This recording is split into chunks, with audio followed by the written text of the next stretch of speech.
Welcome to Shubham classes. दोस्तों आप सभी का यूट्यूब के नंबर 1 चैनल शुभम क्लासेस में बहुत बहुत स्वागत है।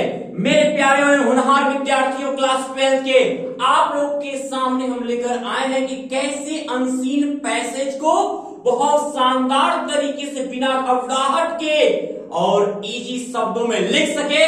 तो ये ट्रिक मिलने वाला है आज आपको और इसके लिए वीडियो के साथ शुरू से लेकर अंत तक जरूर बने रहिएगा। सबसे पहले मैं डिस्कस कर दूं क्योंकि ये डिस्कस करना बहुत जरूरी है कि अनसीन पैसेज में होता क्या है। अनसीन पैसेज क्या है? अनसीन पैसेज मतलब है अपठित एक ऐसा आया हुआ आपका प्रोज का ये पार्ट होगा जो आपके बुक से नहीं होगा, कहीं और से दे देगा। उसको पढ़ने के बाद नीचे 3 से 4 टाइप के क्वेश्चन देते हैं। उनमें 2 क्वेश्चन क्या होगा आपके अनसीन पैसेज पे बेस्ड होगा। एक क्वेश्चन क्या होगा, या तो समरी लिखने को देगा या इटैलिक पोर्शन कर देगा या तो अंडरलाइन कर देगा। उसका आपको क्या करना रहेगा, इस पैसेज पे आधारित हो ऐसा उनका मीन बताना होगा। जैसे मान लो यहाँ पे अंडरलाइन किया हुआ है, ओके। अब इस अंडरलाइन का अगर हमें अर्थ बताना है तो इसी पोयम पे डिपेंड या इसी प्रोज पे डिपेंड होना चाहिए, इसी प्रोज पे डिपेंड होना चाहिए। इस बात का आप गौर जरूर करोगे। और जो इसके बाद जो एक टाइटल है, टाइटल सबसे इंपॉर्टेंट होता है और ये टाइटल आपको पूरा शुरू से लेकर अंत तक देखो कि किस बात पे चर्चा हुई है, किस व्यक्ति पर चर्चा हुई है, हम क्या बना सकते हैं, टाइटल क्या हेडिंग डाल सकते हैं, पाठ का नाम ही क्या हो सकता है। ऐसा डिस्कशन करने के बाद आप पूरे फुल मार्क्स लोगे, सब क्वेश्चन का आंसर आपको इसमें मिलेगा। सबसे पहले अनसीन पैसेज को समझते हैं, पढ़ते क्या कहा जा रहा है। देखिए क्वेश्चन इसमें क्या है, इसी में छिपा होता है। क्वेश्चन से के द्वारा आंसर खोजने की कोशिश करिए। पहले ये जरूरी लोग कहते हैं कि पहले इसको पढ़ के आंसर, लेकिन मेरा मानना है कि पहले क्वेश्चन पढ़ के ही आंसर निकाल लेते हैं। तो चलिए पहले जो है दोनों टाइप से बताते हैं आपको, जो बच्चा जैसे समझे अंत तक ये एकदम क्लियर हो जाएगा, इसलिए वीडियो को छोड़ना मत। अब लिखा है कि देखो पहले क्वेश्चन कैसे लिखेगा कि read the following passage. Passage में इतना बढ़िया से कहता है कि रीड द फॉलोइंग पैसेज, दिए गए पैसेज को पढ़िए केयरफुली, ध्यानपूर्वक, एंड आंसर और उत्तर दीजिए द क्वेश्चन दैट फॉलो, आगे दिए गए प्रश्नों का उत्तर दीजिए, ऐसे कहेगा आपका। अब उसमें आपको करना क्या है, पढ़िए चलिए पैसेज को। There seems to be a general opinion, यह एक आम राय हो गई है in the country, देश में यह एक आम राय होती है that Sardar Patel was slightly of a harsh and rough temperament, कि सरदार पटेल एक बहुत ही क्या थे, कठोर और एक रफ स्वभाव के थे, यानी कि बहुत ही चिड़चिड़ी स्वभाव के थे। उनको गुस्सा बहुत जल्दी आ जाता था, ऐसा लोगों की आम राय थी। अब पीपल कॉल हिम, लोग उन्हें बुलाते थे आयरन मैन ऑफ इंडिया, लोग उन्हें भारत का लौह पुरुष बुलाते थे। लोग उन्हें क्या बुलाते थे, भारत का लौह पुरुष बुलाते थे। ही वॉज नो डाउट, इसमें कोई संदेह नहीं कि he was an iron man, वो एक लौह पुरुष थे। इस बात में कोई संदेह नहीं है कि वो लौह पुरुष थे। किस लिए? क्योंकि इन द सेंस, इस अर्थ में, दैट की वन कुड रियली ऑन, कि कोई भी व्यक्ति उन पर भरोसा कर सकता था। फॉर स्ट्रिक्ट, उनके कठोर एंड इफिशिएंट एडमिनिस्ट्रेशन और कुशल प्रशासन पे, ठीक है, उन्हें इसमें कोई संदेह नहीं है। इस अर्थ के माध्यम से ये होता है कि इनमें कोई संदेह नहीं है कि वो भारत के लौह पुरुष थे, क्योंकि हर एक व्यक्ति उनके कठोर और कुशल प्रशासन पे भरोसा कर सकता था, यानी इतने अच्छे वो प्रशासनिक व्यक्ति थे।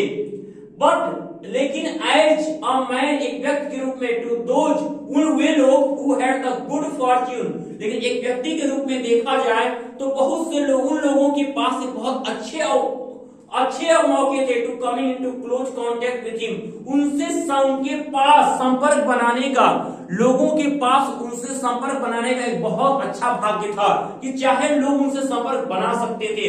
ऐसी स्थिति थी सरदार वल्लभ भाई पटेल की। ऐसे भी हमारे यहाँ देश में जवान और ऐसे देशभक्त, ऐसे वीर सपूत रहे जिन्होंने देश के लिए केवल सोचा है। और ही वॉज काइंड, वो दयालु भी थे, एंड कंसिडरेट, वो दयालु थे और क्या थे, एंड एट टाइम वो दयालु और विचारशील थे। एट टाइम्स कभी कभी तो ही even become emotional where his personal friends, जहां कहीं उनके क्या होते थे, उनके व्यक्तिगत मित्र मिलते थे, वो कभी कभी भावुक भी हो जाते थे। कौन? सरदार पटेल कभी कभी भावुक भी हो जाते थे। एंड फॉलोड वर कंसर्न, और वो उनसे संपर्क बनाते थे, उनके क्या थे, फॉलोड वर कंसर्न, उनसे उनके दुखों से क्या होते थे, संबंधित हो जाते थे, जुड़ जाते थे उनसे। कहने का अर्थ यही है। तो आप बार बार इसमें पढ़ने के बाद एक चीज तो क्लियर हो गई कि जब इसका टाइटल पूछेगा तो आप क्या लिखोगे, Sardar Patel the iron man of India. एक बात क्लियर। दूसरा क्वेश्चन, क्वेश्चन को पूरा पढ़ने के बाद बात आ रही कि क्वेश्चन का आंसर क्या होगा।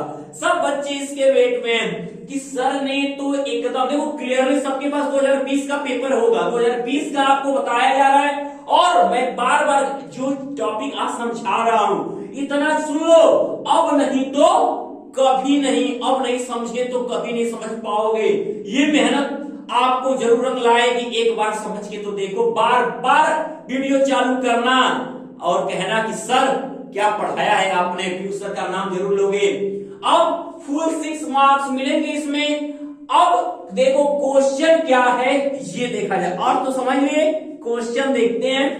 पहला क्वेश्चन है, why was Sardar Patel called, Sardar Patel को क्यों बुलाया जाता था the iron man of India, Bharat का लौह पुरुष। सरदार पटेल को भारत का लौह पुरुष क्यों बुलाया जाता था, उसका रीजन क्या था, पैसे में तो रीजन दिया था, आप जब पढ़े होंगे, लिखा था कि लोग उन्हें भारत का लौह पुरुष बुलाते, इसमें कोई संदेह नहीं कि भारत लौह पुरुष थे। किस, इन द सेंस दैट, इस अर्थ में कि one could really on him for किस, स्ट्रिक्ट एंड इफिशिएंट एडमिनिस्ट्रेशन, एक कठोर और एक कुशल प्रशासन के कारण वो क्या थे, के कारण वो भारत के लौह पुरुष थे। तो आप वही एकदम सेम यही लिखोगे बाबू, स्ट्रिक्ट इफिशिएंट एडमिनिस्ट्रेशन। चलिए लिखना कैसे, मैं बार बार जब कभी मैं क्वेश्चन आता हूं बताने, बच्चों से यही कोशिश करता हूं कि जैसा क्वेश्चन रहे उसी के अकॉर्डिंग आप आंसर देने की कोशिश करिए, क्योंकि थोड़ा भी अगर अलग आप सोचते हो ना, तो इतना तो सोच लो कि उसमें चीजों को थोड़ा क्या होता है, गलत होने की जो होती है पॉसिबिलिटी बहुत ज्यादा हो जाती है। तो मैं सोचता हूं कि मेरे बच्चे जो है क्वेश्चन के अकॉर्डिंग आंसर निकालना सीखे और वैसे बनाए। तो यहाँ तो पूरा दिया हुआ, इन्हीं में से खोज के लिखना है, तो कितना आसान है, बस इसमें कुछ वर्ड्स लेने हैं आपको, कुछ नहीं। अनसीन पैसेज एकदम इजी है। अब answer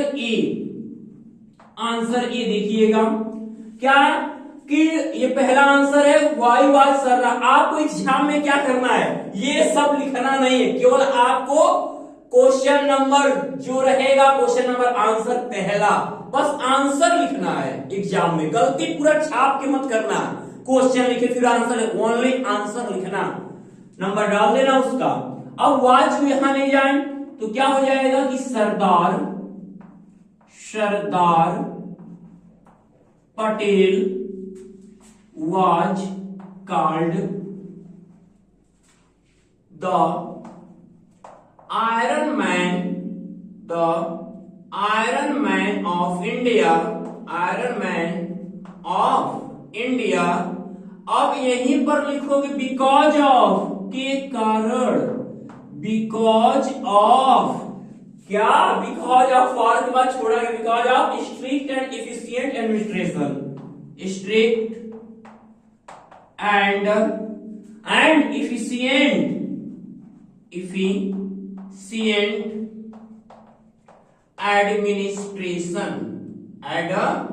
administration।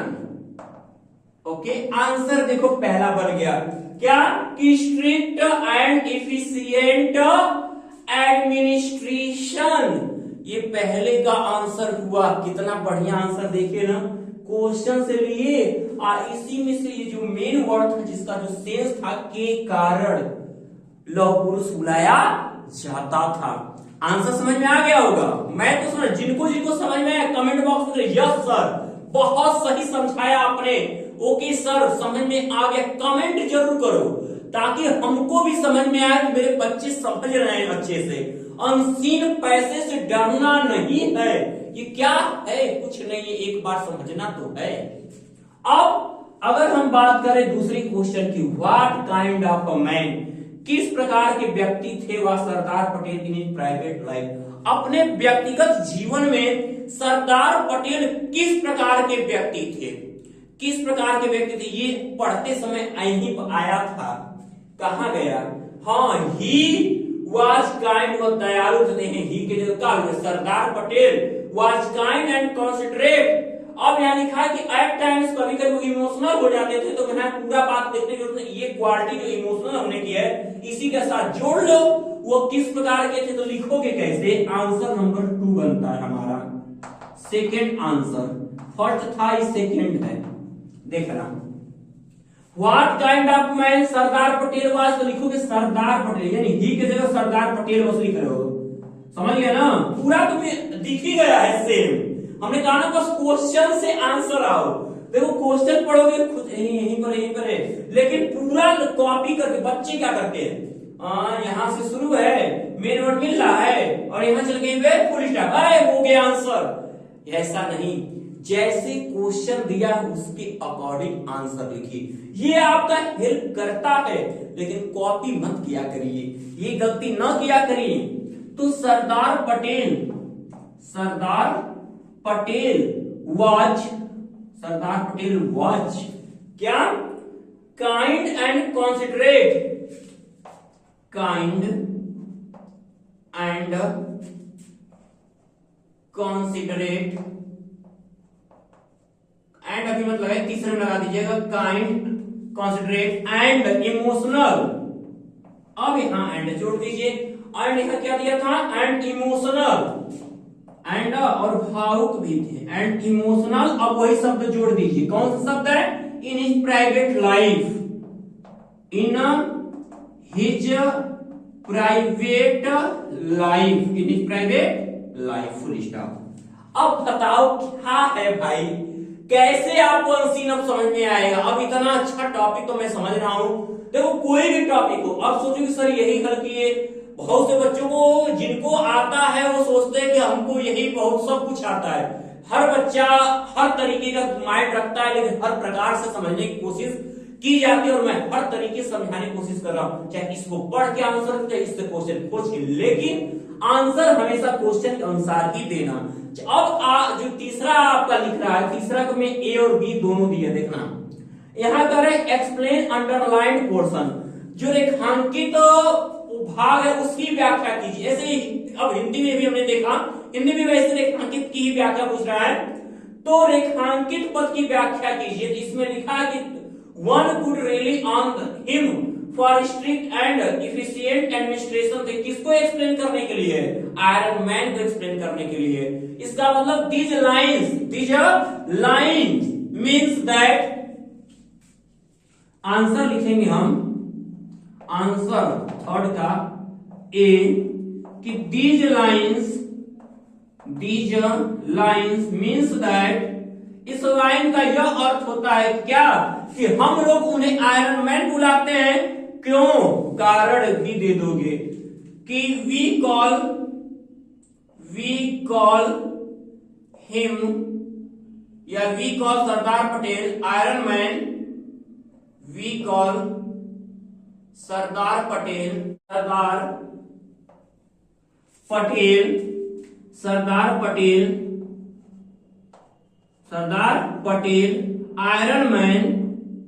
Iron man because of, वही लाइन है बाबू एकदम ऊपर वाली, रिपीट कर दो, because of strict and efficient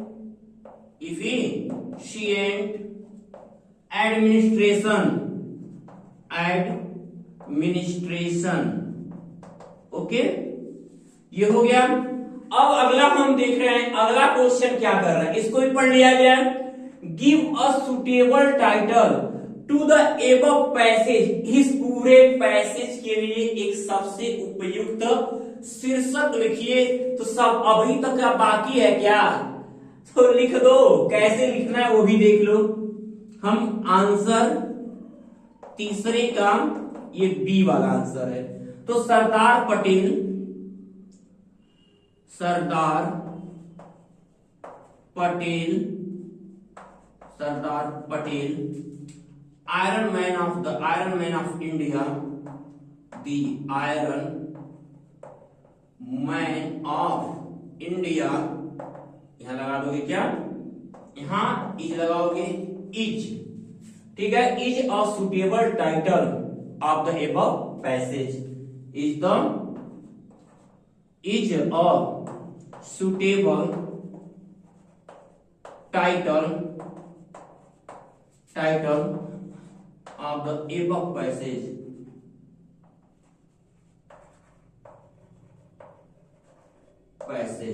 okay, अब ये हमारा बन गया पूरा सॉल्यूशन आपका अनसीन पैसेज का कंप्लीट हुआ। अब कहां पे कमी, ऐसे ही एक एक अनसीन पैसेज के आपको कई सारे पूरे सेट्स मिलने वाले हैं।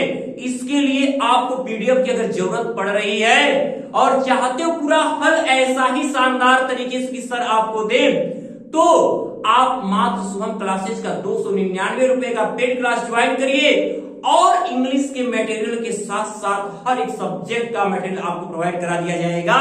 तो मेरे प्यारे विद्यार्थियों, जिस तरीके से ये शानदार वीडियो आपको आज मिली, अनसीन पैसेज समझा है आपने, आपका ड्यूटी है कि ज्यादा से ज्यादा अपने दोस्तों में, संबंधियों में से शेयर करें और ऊपर लाइक करने को कहें और अपने खुद लाइक करें, तो ज्यादा से ज्यादा लाइक और शेयर बनता है। और अभी भी जो भी विद्यार्थी शुभम क्लासेस के चैनल को देख रहा है और उन्हें सभी सब्सक्राइब नहीं किया है, तो सब्सक्राइब कर ले और सब्सक्राइब करने के बाद बेल आइकन प्रेस करना ना भूले, क्योंकि बेस्ट नोटिफिकेशन अगर रह गई तो आगे एग्जाम की तैयारी कैसे होगी। तो मेरे प्यारे विद्यार्थियों, तब तक के लिए